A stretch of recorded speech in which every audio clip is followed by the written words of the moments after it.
This is Washington, D.C., and in the files of the Central Bureau, there is a story so strange in its implications that it defies ordinary classification.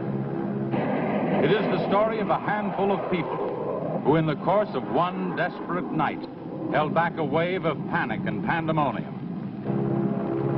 It began after sundown, time 7:15. As Flight A, Coast Patrol from Travis Field, was returning to base. When the nightly Air Force transport pointed north toward Japan via the Great Circle route. While at sea, the Navy and Coast Guard maintained their usual round-the-clock vigil. And from the equator to the Arctic, the radar network swept the skies with eyes that never sleep. Time 7:19. An unidentified object was picked up 200 miles southwest of Point Barrow, Alaska. 7:27. Unidentified object confirmed at Fairbanks, Alaska. Heading south-southeast, 170 degrees. Height, 75,000 feet. Estimated speed, 5,000 miles per hour. White warning. 7:39. Unidentified object 200 miles due west of Vancouver, British Columbia. Course 170 degrees. Height 60,000 feet. Estimated speed down to 3,600 miles per hour. Yellow warning. 7:54. First interceptor flight airborne. Point of interception, 80 miles due west of San Francisco, California. 7:55. Unidentified object past point of interception. Red warning. 8:11. Morro Bay, California. Height, 50,000 feet. Estimated speed, 2,000 miles per hour. 8:15. Santa Monica, California. Height, 10,000 feet. Speed, 1,200 miles per hour. 8:18. All traces of unidentified object gone.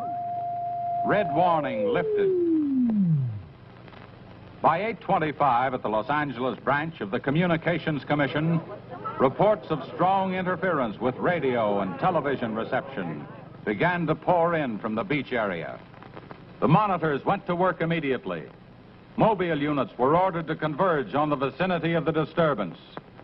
Pinpoint direction finding devices began to trace the trouble to its source.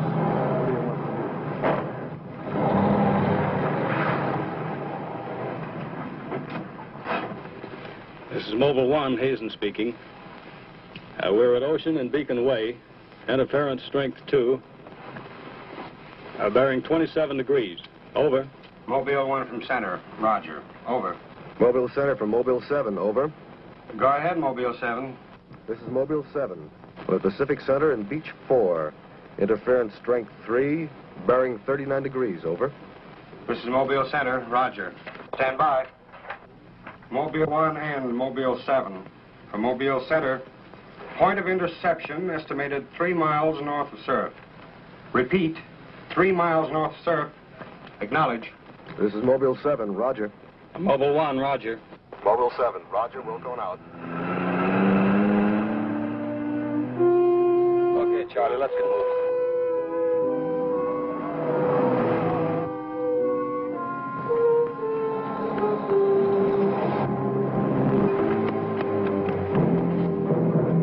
Yes, what is it? Take me to a phone quick. I need an ambulance. What's the matter? My husband and Pete out there in the picnic grounds just above the beach. They've been hurt. Well, this is a communications car. I'll phone it in from here. I'm Mobile 1 to Central, over. Did you make that out, Charlie? Not a word. I'm Mobile 1 to Central. I can't reach you. Repeat. Well, they must be getting us all right. I'm Mobile 1 to Central. Have an ambulance sent to beach at surf. Emergency. 2 men hurt. Acknowledge. Roger and out. I'm sure they'll be here soon now.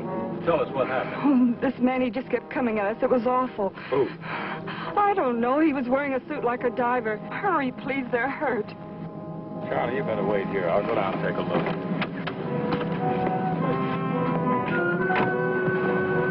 The young woman's hysteria became obvious as they reached the picnic grounds at the beach.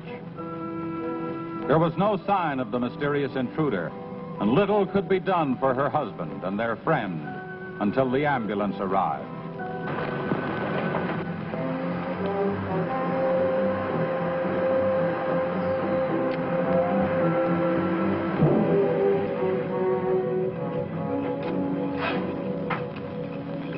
Hi, fellas. How are you doing? Oh, we're just taking another reading now. What happened down there? The police took the girl and one of the guys to the station. What about the other one? Well, he's on the way to the morgue. That was her husband. You're right on the button, Charlie. 44.7. Report back to Central if you find anything else. Charlie, grab that portable and check the beach, will you? Got it right here. I'll pick you up right here in about an hour. Where are you going? Police asked me to drop by the station and sign a report. I'll see you later. If you don't, you know where to look for the body.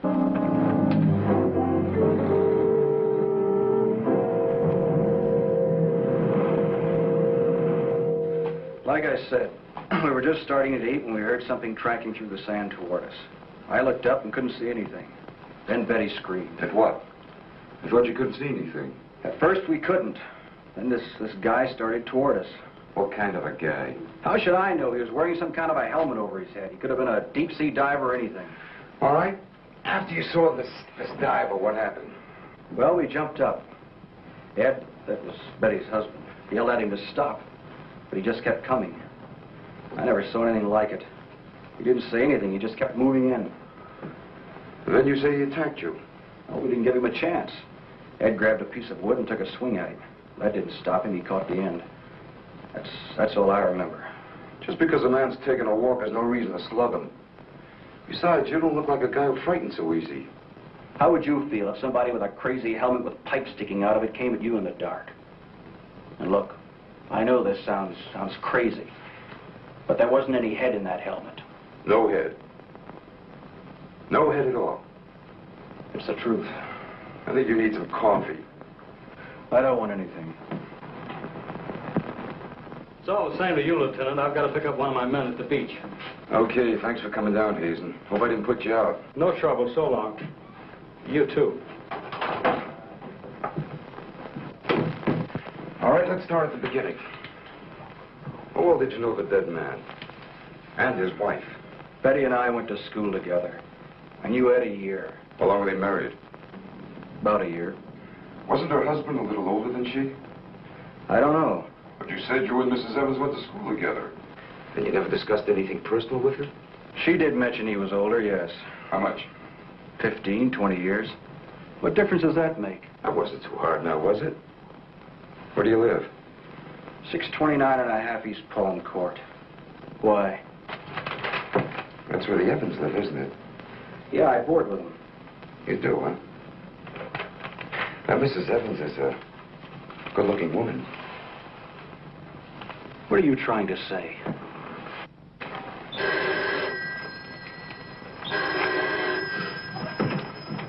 Lieutenant Bowers. Where? Yeah, I got it. I'll leave right away. Keep it on a murder. Near the beach. Keep an eye on this guy until I get back. What are you? You'll stay right where you are. At least until Mrs. Evans feels well enough to talk. What do you want from her? Oh, I just want to see if your story checks with hers. After all, you went to school together, remember?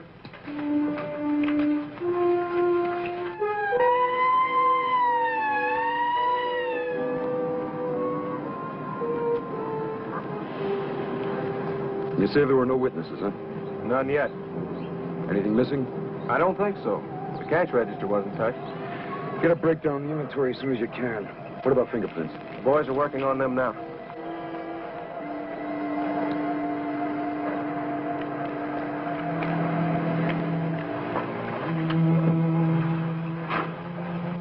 I'm late. What kept you so long? The lieutenant asked me to hang around a while. Well, what's the score? It looks like one of those things. Pretty girl, older husband, young boarder. Kid claims some guy without a head knocked the old man off. You don't say. Anything else? Yeah, he had a diver's outfit with horns. No. He's going to have to do better than that. How are we doing? I took a reading about 10 minutes ago. The radiation is going out with the tide. What about the radio phone? It's working fine again. I just got a call from Central. They said Mobile 7 picked up some new trouble northeast of here. Here we go again. Hop in.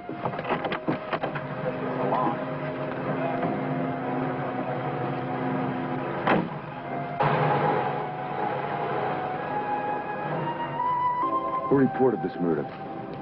There he is there. He lives next door. His name's George Nelson. Hey, Mr. Nelson. Yes, sir. Come here, will you? I'm Lieutenant Bowers, homicide. You found this buddy? That's right. He must have just locked up for the night when this happened. How do you know that? Well, he usually does around this time. What were you doing here? I was sitting home watching the fights on TV, and all of a sudden the thing started acting up. What has that got to do with it? Well, you don't know this set. You know, it wouldn't work at all when I came home to supper. Then all of a sudden it cleared up fine. So I thought, well, I'll get set to look at the fights again, and all of a sudden out it goes again. So I thought maybe the battery station down here was overcharging the circuit, and so I came down to take a look, that's all. Hey, don't you ever quit work? What's up this time? Another murder? What are you doing here, Hazen?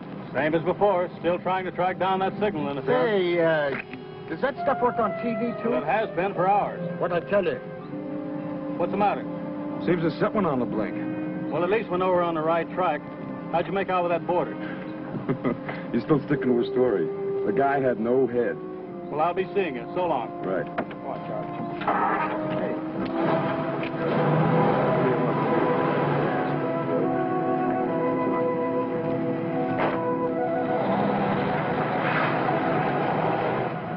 And so the communications team resumed its mission to track the mysterious interference to its source. Via accurate readings taken at regular intervals by stationary and mobile units, it was determined that the disturbance was moving in a northeasterly direction. By 10:34, Mobile Center had pinpointed the disturbance at the edge of the Huntington oil fields. Units 1 and 7 were instructed to close in.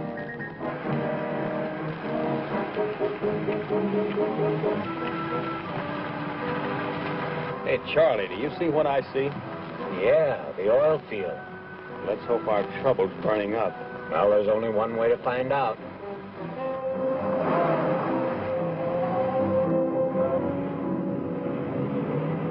Look, Sarge, 2 murders and an explosion in one precinct is big news. Now, come on, you can't pin it all on the young boarder. Or can you? Very funny. Yeah? I'm Hazen of the Communications Commission.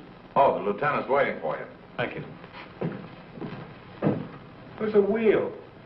You heard the man, Communications Commission. Tell me, just kind of interference happen very often? Never anything like this. It's on the move all the time. I mean, some ham with a transmitter in the car. It's not a transmitter. We don't get a definite disturbance, just interference. And you have no idea of what it is, huh? Not yet. How are you making out? Not so good. You were here when I questioned that boy about the murder at the beach. Did you get anything more out of him? Yeah. Come on with me. You might want to see this.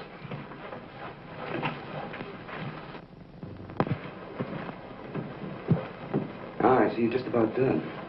Thanks, you can go now.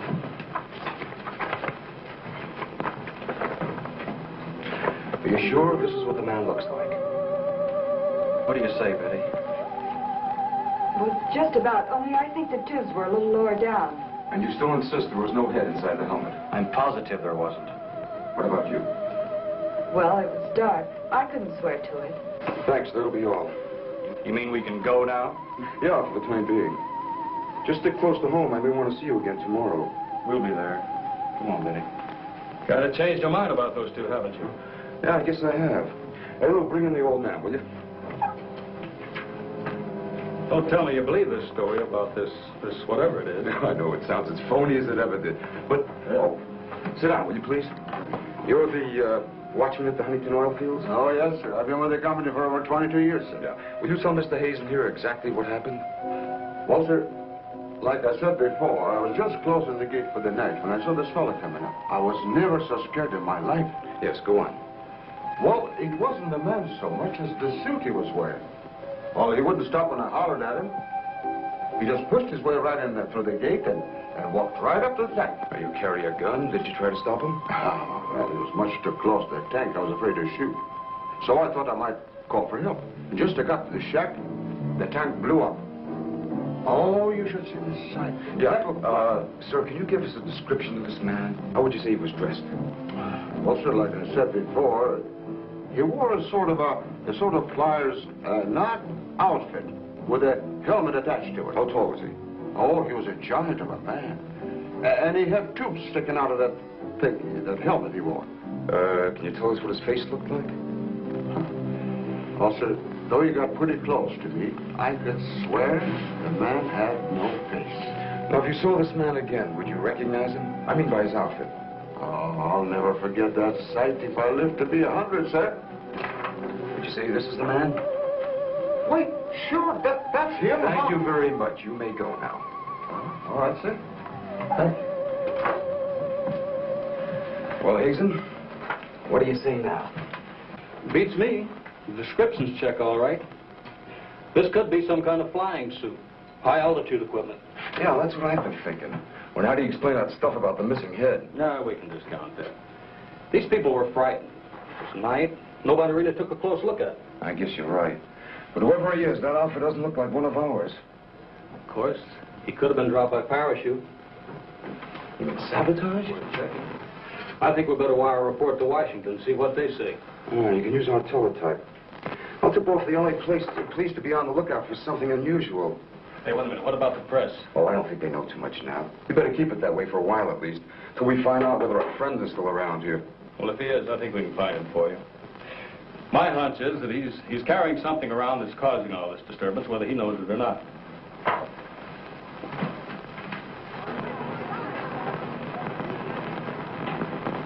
Yeah. Kill that page 1 lead. They let the boarder and the girl go. How do I know? Maybe the lieutenant thinks that the guy in a flying suit knocked off the husband. Nah. No, not a chance. Not a chance of an exclusive on that picture. They're making a blanket release in the morning.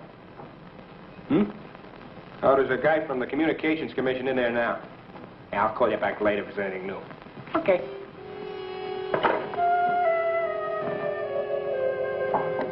Come in. Sorry to interrupt you, Lieutenant. Yeah, what is it, Jim? There's a teletype cam for you. Oh, thanks, Jim. We're waiting for it. That was fast. Well, here's our answer. Looks like they never sleep in Washington. Says to contact a Major Andrews, care of Dr. Wyatt, director of the Griffith Institute. Hey, it's kind of late. Maybe I'll give him a call. While you're at it, I'll go out the car and check in with Central. Okay.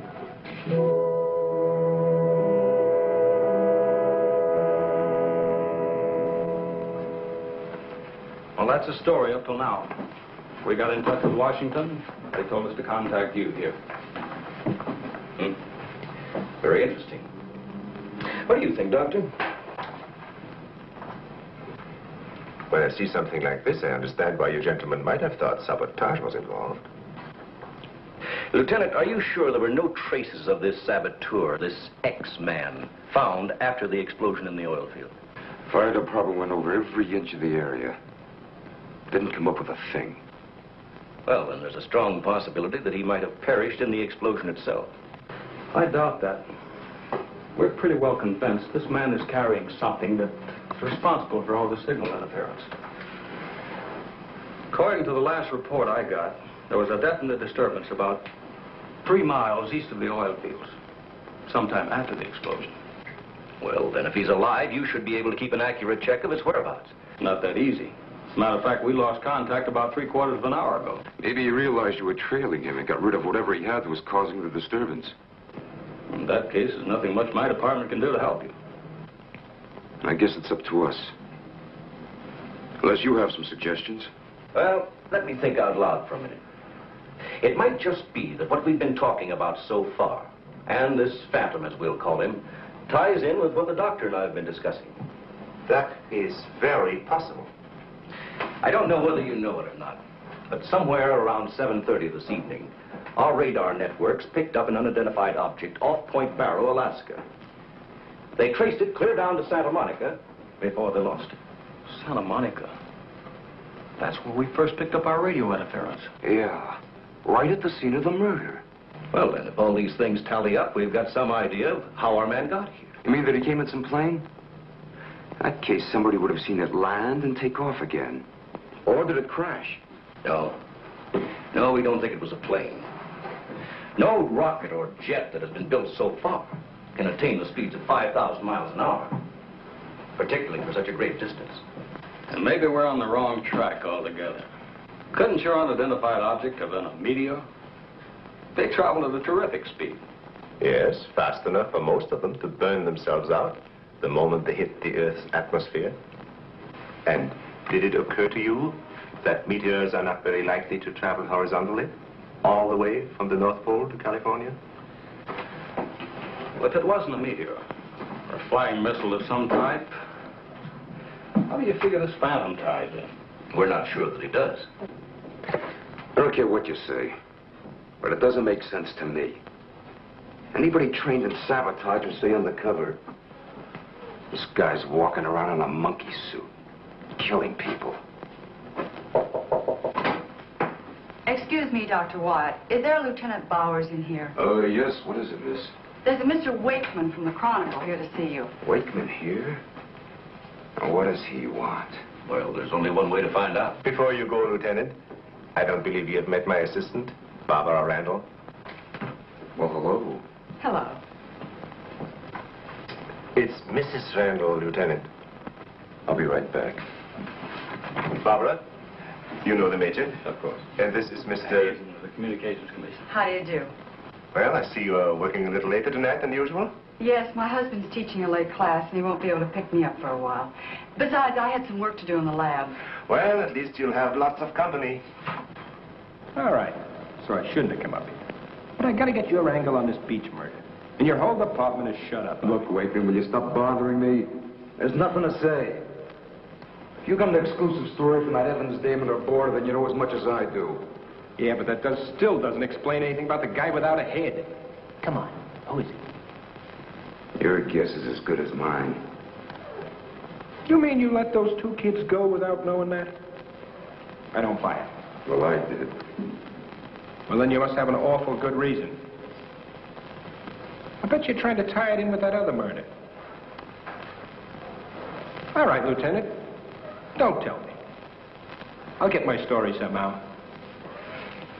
Oh, if you want to know how things turn out, read the Chronicle in the morning. That's right. Now get in touch with Charlie in Mobile 1 and have him call for me here. Okay, honey. Well, did you come up with anything? No, we're just briefing Barbara here. It's just amazing the way you've been able to put these things together. Don't kid yourself, Mrs. Randall. It seems the press knows as much about it as we do. Well, let's hope they don't come to the same conclusions. A few lurid headlines, and every fool in the country will be seeing phantoms in spacesuits and men from Mars all over the place. Yes, I can imagine. And mass hysteria is difficult to check once it gets started. That's why we've got to move fast. Well, from the looks of things, I guess it's up to me. I'll be in touch with you as soon as I hear anything. See you. By 12:30 a.m., the dragnet was in operation. Mobile units patrolled the streets and countryside. They covered an area 35 miles square. Special and sensitive equipment was prepared for action. Everyone on the job was ready to move on the first signal from the Communications Commission. Monitor Corona to Mobile Center, strength 4, Brickyard at 160th, moving toward oil fields. Contact your units. Over and out. Units 1 and 7 from Mobile Center. Units 1 and 7 from Mobile Center. Strength 4, interference at 160th in the oil field. Moving due east. Close in. Repeating, strength 4, interference at 160th in the oil field. Close in.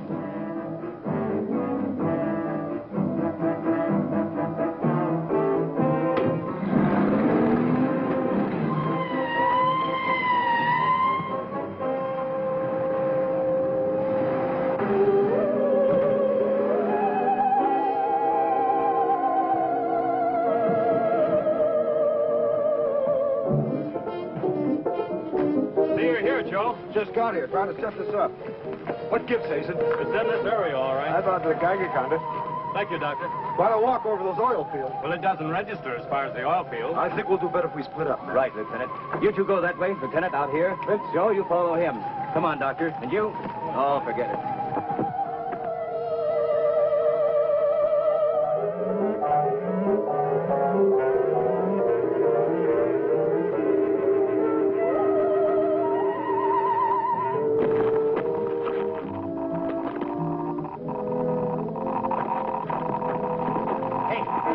Look at this. Yeah, points this way. Hey, Joe. Joe.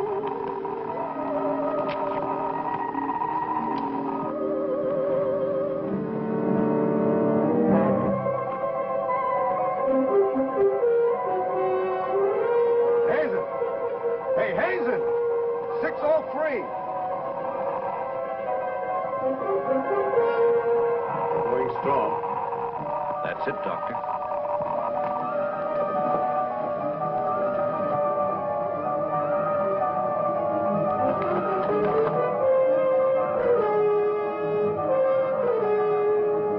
It's leading this way. Come on.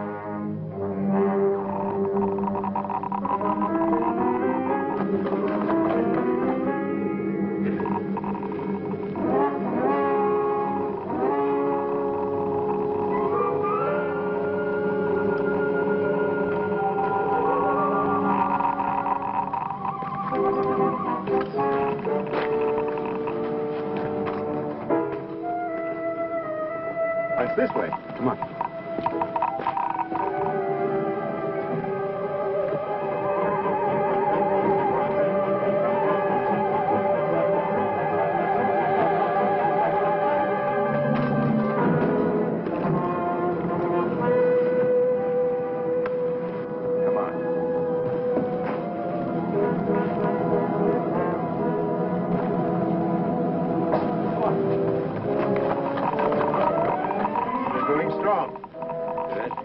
That's right. Checks with me. Sure does. He's here. We saw him. There he goes. Come on.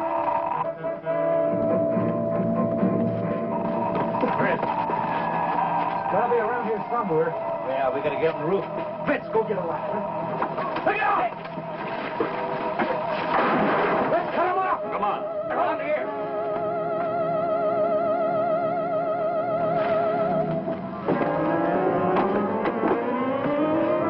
Anybody see him? There he is.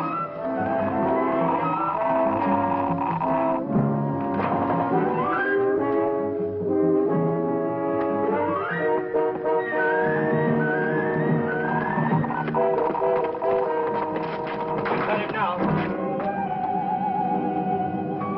We'll give you 10 seconds to come out of there, starting now. 1, 2, 3, 4, 5, 6, 7, 8, 9, 10. We're going in. Up to you guys cover the door. Come on.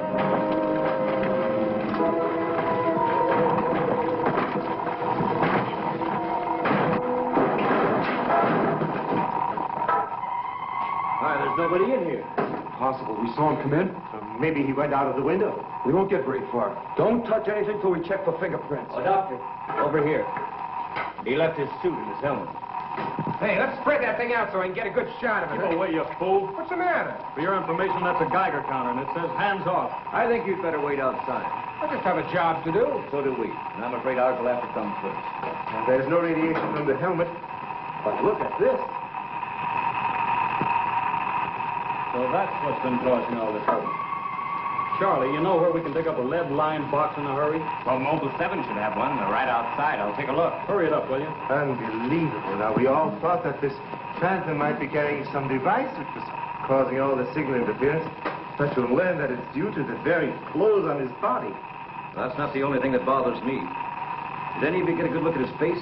Not me. He's too far away. Well, I did. Unless I'm mistaken, that helmet was empty. Hey, where am I going to put this stuff? Oh, put it in Dr. Wyatt's station. Yeah, we take it back to the Institute. Right. Lie down, Z. No, that's all right. You can handle that.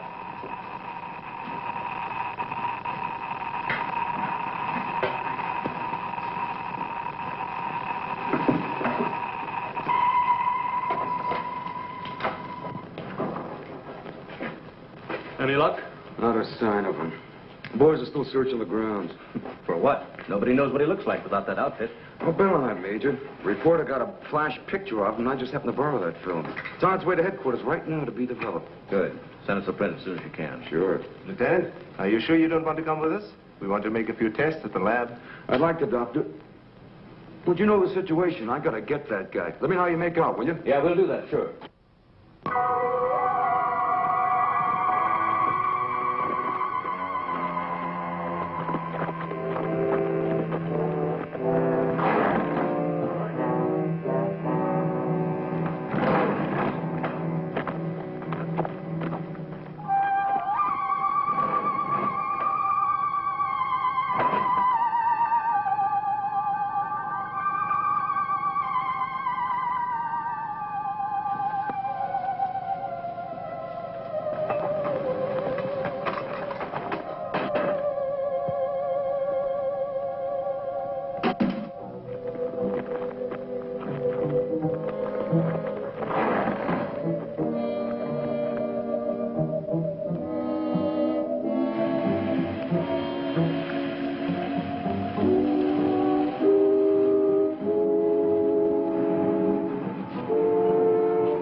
We were just on our way home when we saw you drive in. Good evening, Barbara. Hello, Bill. I see we got here just in time. Anything new? Lots of excitement, but that's all. Major, you know Barbara's husband? Oh, of course. How are you? How are you? Yeah, it's a nice-looking dog you've got there. What's his name? His name? Venus. Say, Bill, I hate to ask this, but something important has come up, and I wonder, can we borrow Barbara for about an hour or so? I suppose so. Of course. Darling, why don't you go and do the shopping? Here's the list. The market's open all evening. I may as well. See you later, Ellie. I'll take the dog and tie her up. Thank you, Bill. Good night. Good night. I'll give you a hand with it. Oh, thanks, Doc. Easy now. Look out for your fingers. All right. Look out now. Don't drop it. Ben, come back here. Ben, come back here.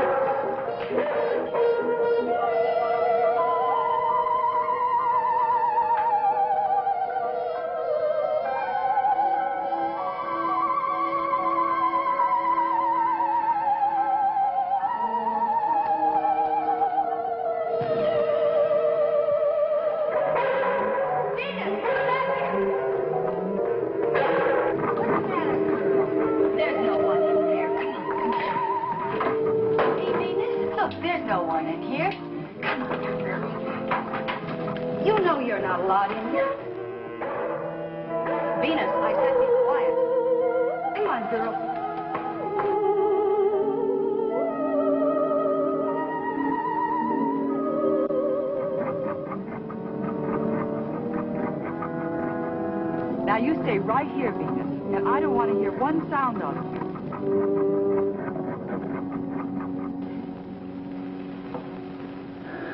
You were right, Doctor. There are no fingerprints anywhere. What's all this? Hey, don't touch anything. You better put some gloves on. Our friend, Mr. X, left this suit at the oil refinery. You mean you were that close to him and you didn't catch him? I'm afraid so. That's up to the police now.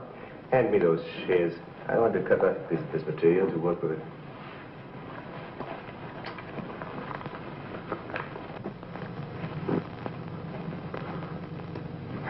Hey, you better have those sharpened. But I just bought them. Well, Here, try this knife.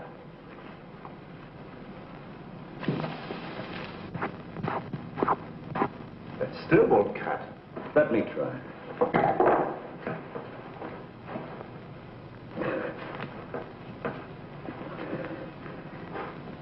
This stuff is tougher than nylon. Why don't I try it over a Bunsen burner?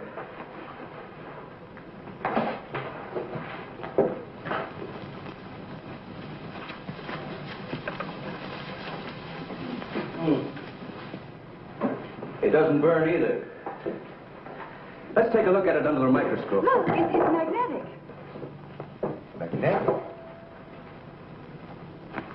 Here, Radioactive. And apparently indestructible. Thank you.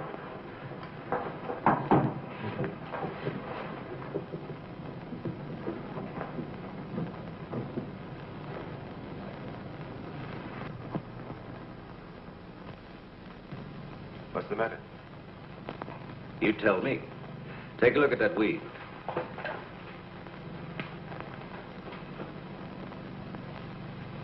What weed? There is none.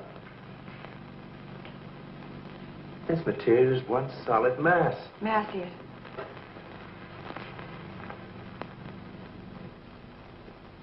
Why, you're right. It must be some sort of plastic. No. I'd say it's a metallic substance of some kind. Well, I've seen a lot of interesting alloys, but never anything like this. Let's try an acid test. All right. Go ahead. Careful now. We'll only take a drop or two. It repels acid like a raincoat repels water. Why, there's no reaction. Well, Major, this looks as though we're going to be here for a long time.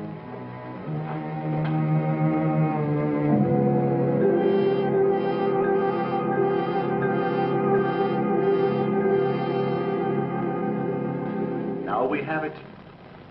The helmet is not radioactive. The suit is. There is no doubt. This spacesuit is conditioned to function above 63,000 feet, where human blood would boil, resulting in the body expanding to twice its size. And death, of course. I know. And it must withstand pressure and counter-pressure. Also, it must be so supercharged it can function in thin atmosphere. Now, let's see what it is that is left in this breathing apparatus. Well, how are you doing? The gas from the helmet tank breaks down to 11% methane. Ordinary marsh gas? What's the rest of the formula? No, that's where I'm stuck. I can't figure it out. It just doesn't respond to any of the usual tests. Well, how could anyone exist on that combination of gases? You and I couldn't. But apparently someone can. Oh, Doctor, are you trying to say that our X-Man doesn't breathe oxygen and hasn't the metabolism of a normal human? I really don't know. From what we've seen, he has some physical characteristics which make him appear human. But added to them is this fabulous radioactivity that none of us could stand. I am puzzled.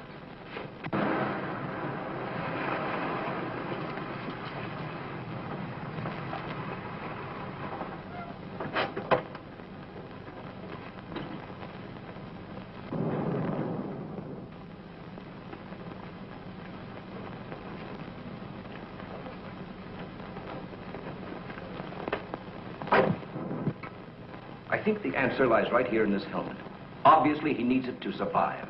Otherwise, he wouldn't have risked wearing it where he was sure to be recognized. As it is, he only took it off when he was cornered.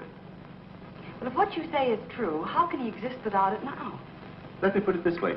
It's like a patient in an iron lung. Sometimes one can be removed for hours at a time without any ill effects. Exactly. And I think the same principle applies here. And that means sooner or later, he has to get his breathing apparatus back or die. I don't understand. Well, I've got an idea. If we were to return this whole outfit to where he left it, he might be tempted to come back for it. Dr. Wyatt speaking? Yes, he's here. No, thank you. Hello, Major. Still at it, huh? Mm-hmm. No, we haven't got a thing, no. The picture? Yeah, hold on. He says the picture the reporter took of our man didn't come out. I was afraid of something like that.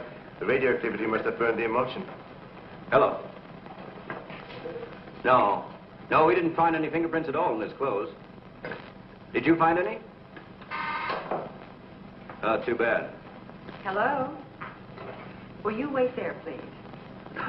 We don't know what to make of this either. Have you heard from the communication boys yet?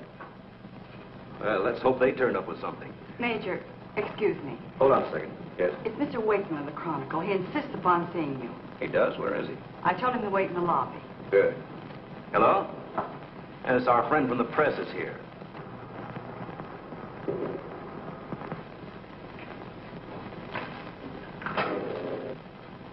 Don't worry, I wouldn't dare let anyone in on anything. At least not till we get something concrete. Right. All right, I'll see you later. Well, I guess I'd better see this newspaper man. Want to come along, Doctor? I think I will.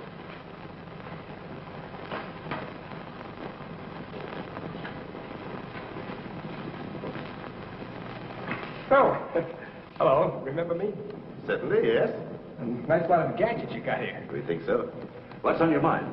Well, I was wondering if you might let me take a couple of pictures of that suit you brought up here. I'm sorry, we can't do that.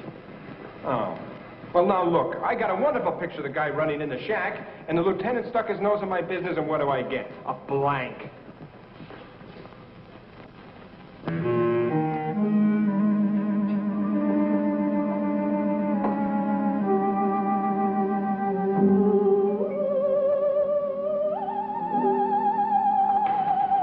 Is that you, Doctor?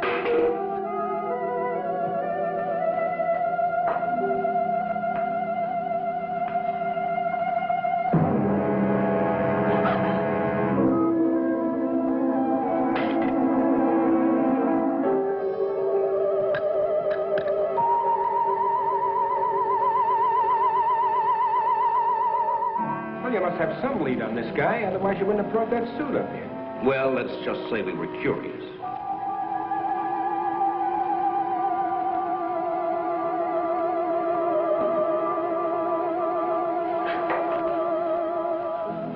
Hello, Bill.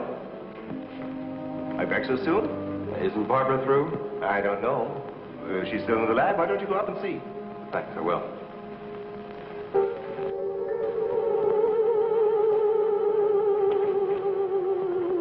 Barbara? Barbara, are you in there? Bill, listen to me. I'm not alone. Someone is in here with me.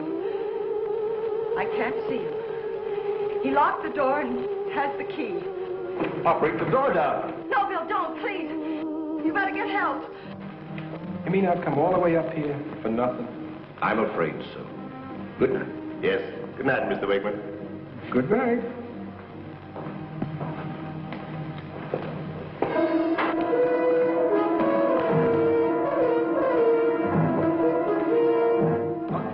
Major, come quick. What's the matter? What's the matter? Where's Barbara? In the lab. The door's locked and there's someone in there with her.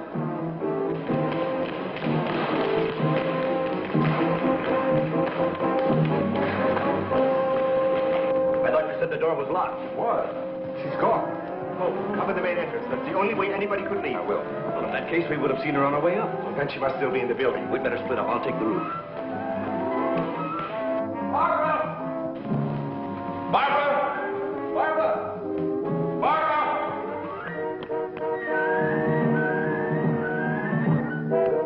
Barbara!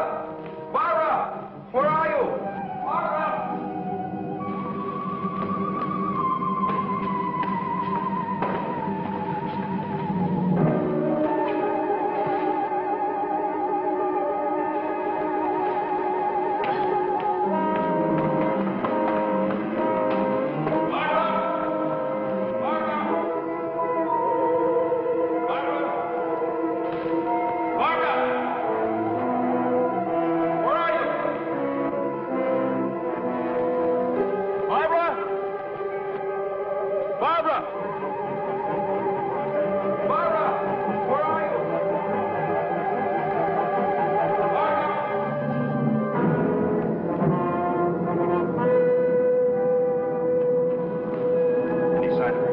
Not yet.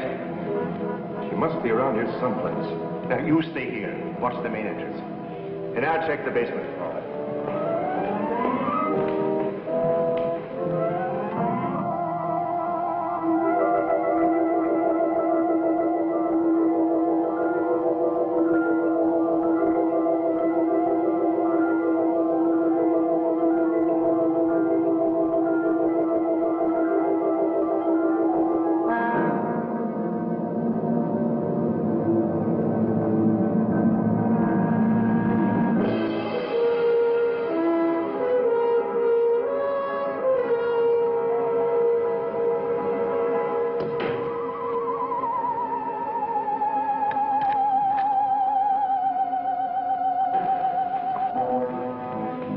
She's not up there. Where's the doctor? He went down to the basement. Here he comes. You didn't find her? No. I'd better call the police. But there's no telling what could happen to her in the meantime. Now, take it easy. We're doing the best we can. But she said she was locked in, and she couldn't see who did it. Can you explain that? No. Not yet.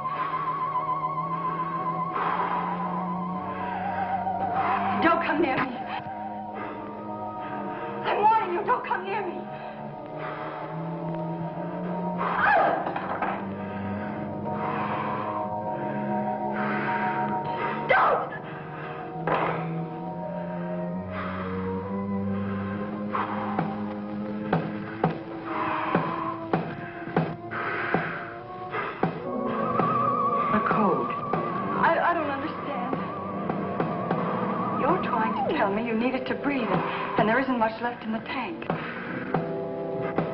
1, 1, 2, 1, 1, 2, 3.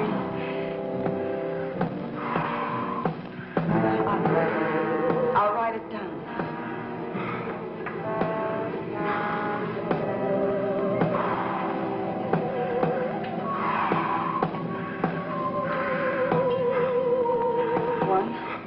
One, two, 1, 1, 2, 3.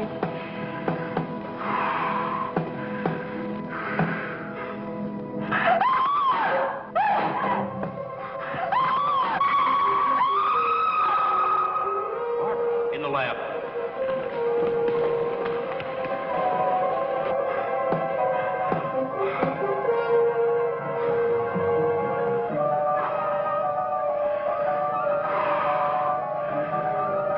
No, please don't. She's in there. Barbara! I can see his hand from the other bottom left.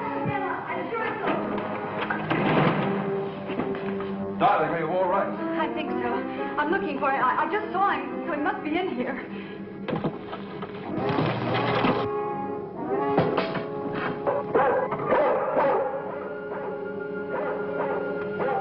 Steady feet to the ground.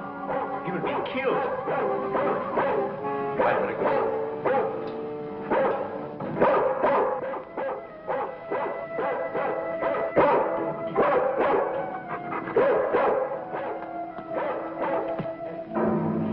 It was frightening. I couldn't see him. I didn't know what to do. Come here, quick. Disintegrating. This is amazing.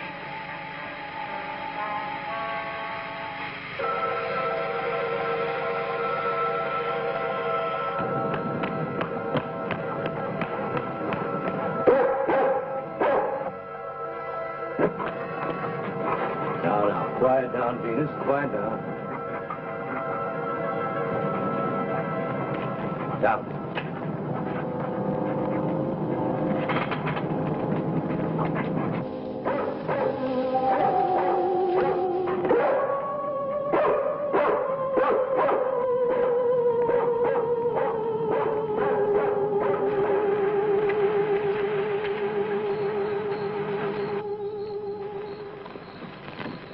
Mobile Center from Mobile 1, come in, please.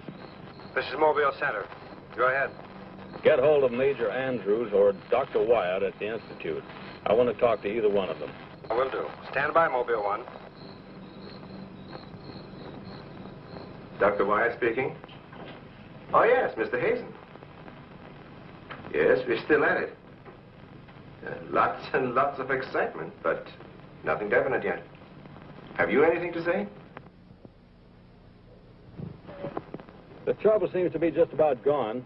We get a flash in the direction of the observatory once in a while, but I figure that's because of the outfit you're testing. Yes. Lieutenant Bowers ought to be here any minute. Of course. How long will it take you to get up here? Good. See you then.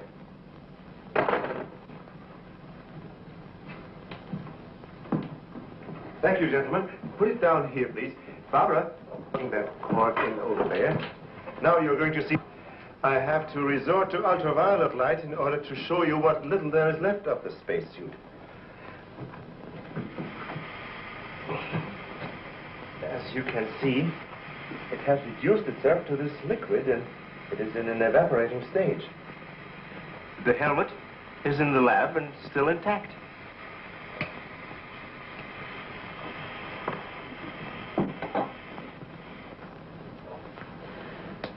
This is amazing.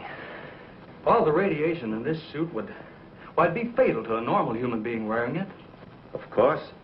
And furthermore, our respiratory system could never assimilate gases such as we have found in that breathing device.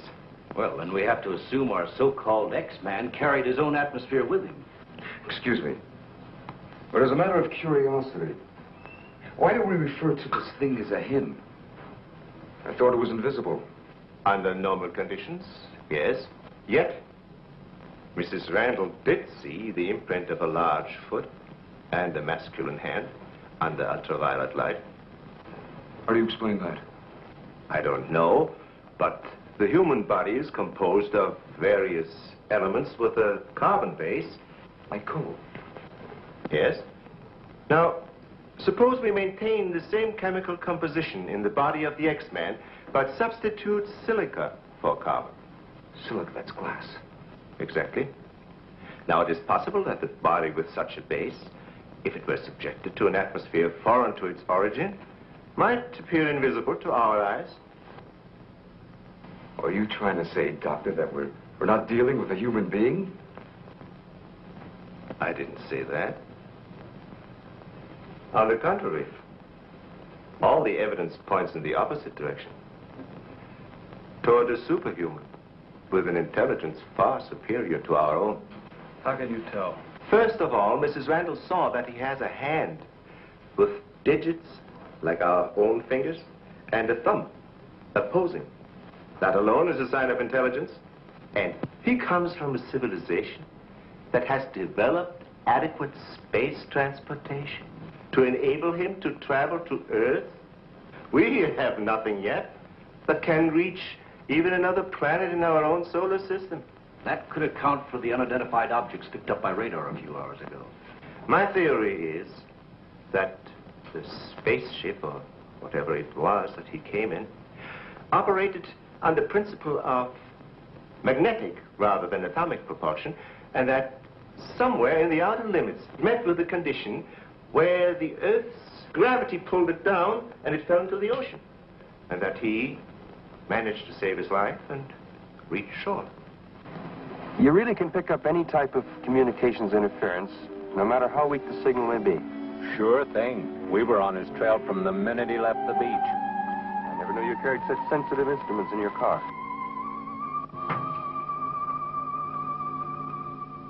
What you told us is very interesting, Doctor. But I've got to make an official report to headquarters. Are you willing to be quoted that the criminal we're after is a creature from another world? All I can say is, we know that our Earth is not the only planet capable of sustaining life in one form or another. You can quote that. All I've got to go by is some footprints in a hand. That isn't much. No fingerprints, no description, no nothing. And we're after a killer. Has it occurred to you that our X-Man has no apparent motivation for his acts, and might therefore not be an intentional criminal at all? You have a point there. Hey, wait a minute. Come to think of it, the young boarder we suspected, he did say that the girl's husband threw the first punch. So? So that could have been enough to provoke the strange creature. And the same could have happened at the second murder. Sure. What about the fire in the oil fields? Evidently, our man sensed the presence of some gases, which he thought might be utilized in his breathing apparatus. Yeah, that could account for his presence at the oil refineries, where something went wrong, causing the explosion. Too bad he got wise to us and took off his uniform, or we'd have been able to catch up with him by now.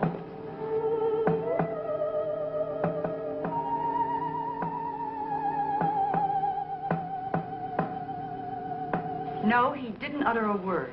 But I'm convinced he was trying to convey a message to me. He kept tapping out a code. I wrote it down. Let me see that, please. Doesn't make sense. Well, it may be based on some mathematical system we know nothing about. But he was trying to tell us something. Why did he run away?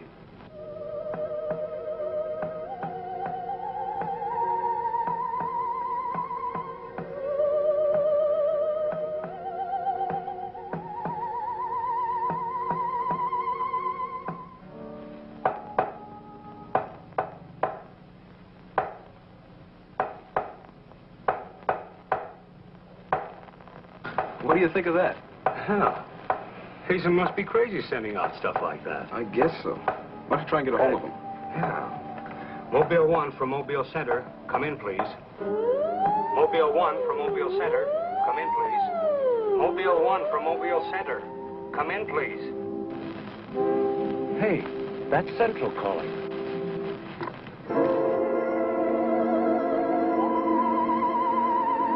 You better stay here by the car. I'll go tell Hazen. Yes, Colonel Powell. Of course, I'll mail you a complete report first thing in the morning. Yes, sir, thank you. Oh, and I'm awfully sorry to disturb you so late at night. Right, good night, sir. He's around here, this invisible guy. He was in the car. How do you know?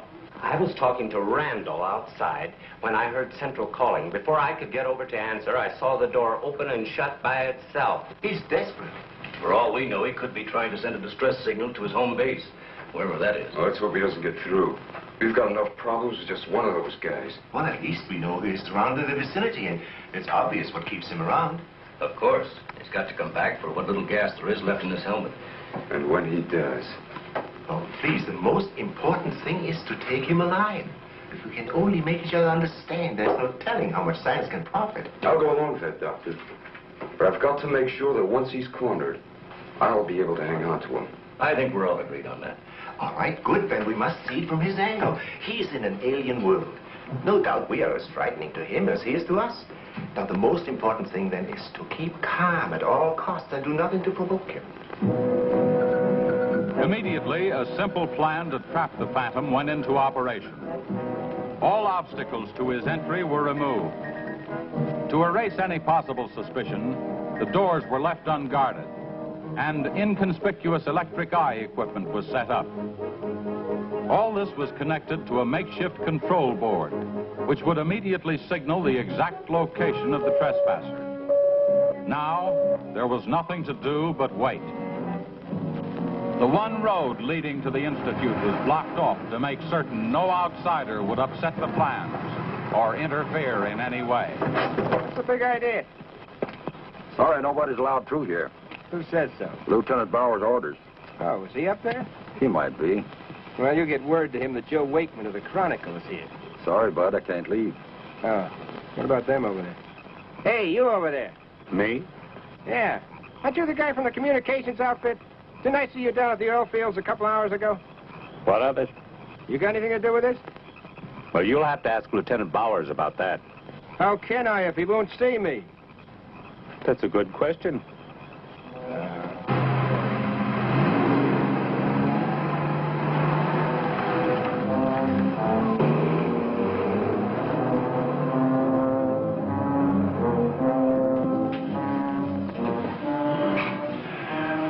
Well, it's 3:45. Sure taking his time.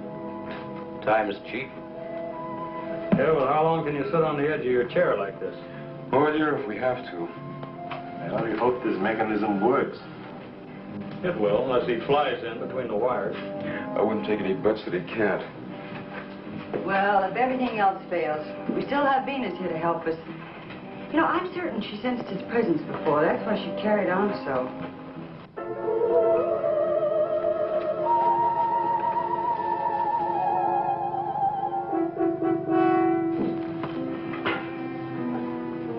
What's the matter, Lieutenant? Is this thing getting you? Oh, no. I'm just thinking about public reaction to all this. I'll give something to the press by morning.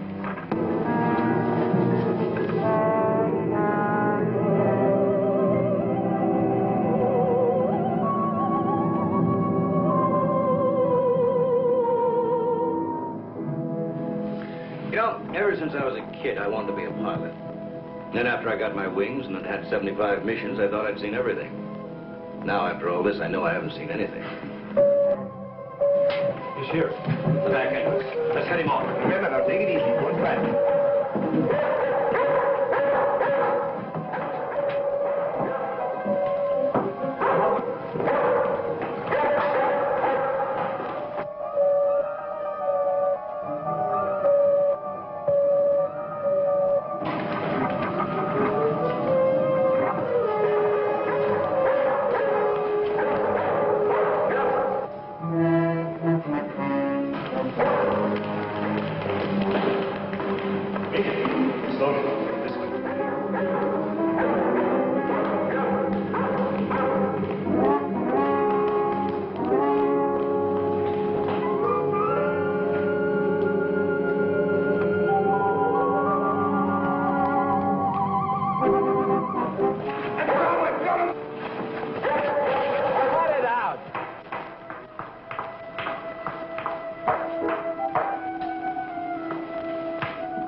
guys trying to do? Well, it's the reporter. Yeah, it sure is.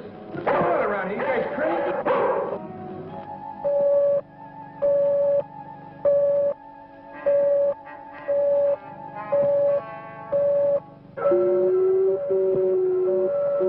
How'd you get in here?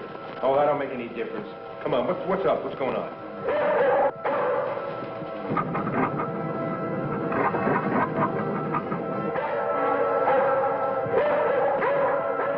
All right, Lieutenant, you better tell him. I'll reset the wires.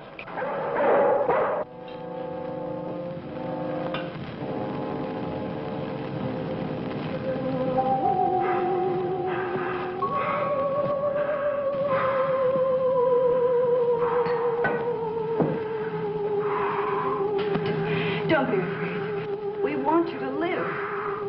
Don't you understand? Can't you speak? Can't you say something, anything, in any language?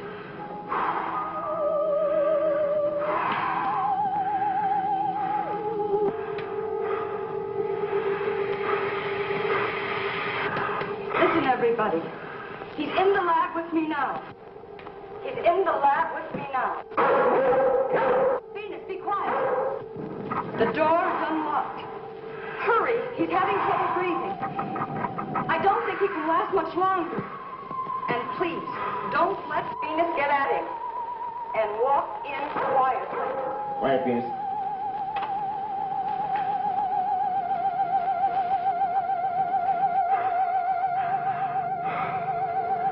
It's unbelievable.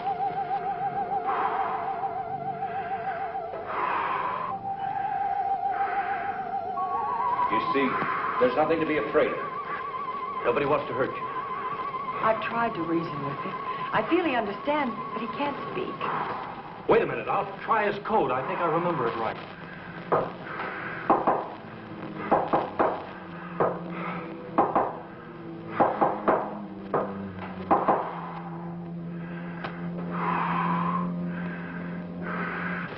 Better plug in the ultraviolet light.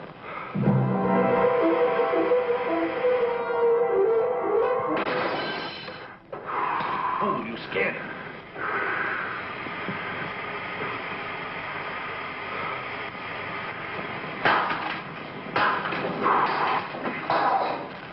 Look, there goes Venus.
Take this. I'm going after you.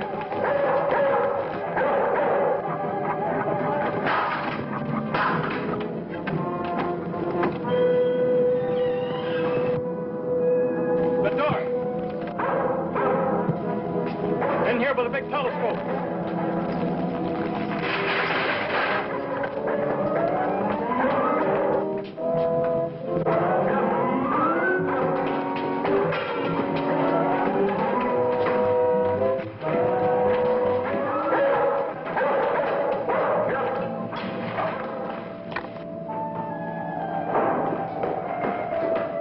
Close the dome.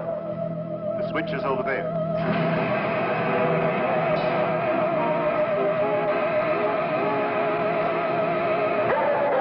Sense of something. Quiet, Venus.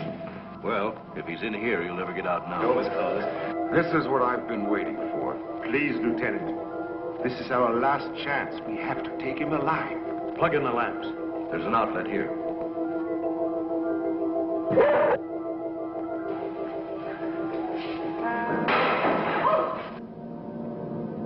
must be up there.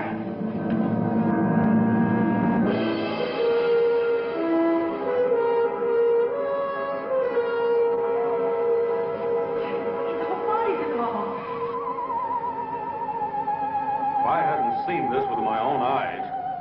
What do we do now? Stand back.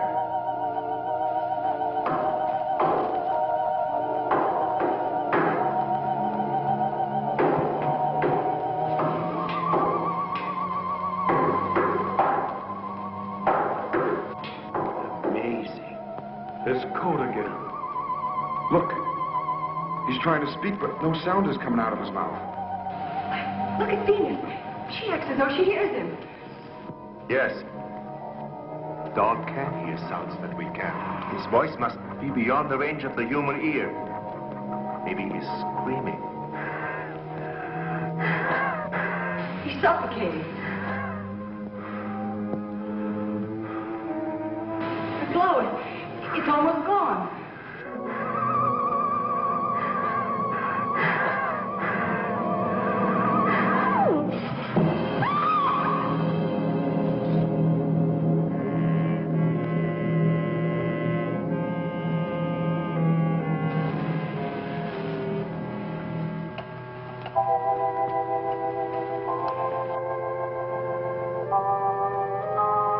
We won't need these lights anymore. In death, he has become visible as a normal body.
So he came here, wherever from, and right before our eyes, his body went through the final phases of life.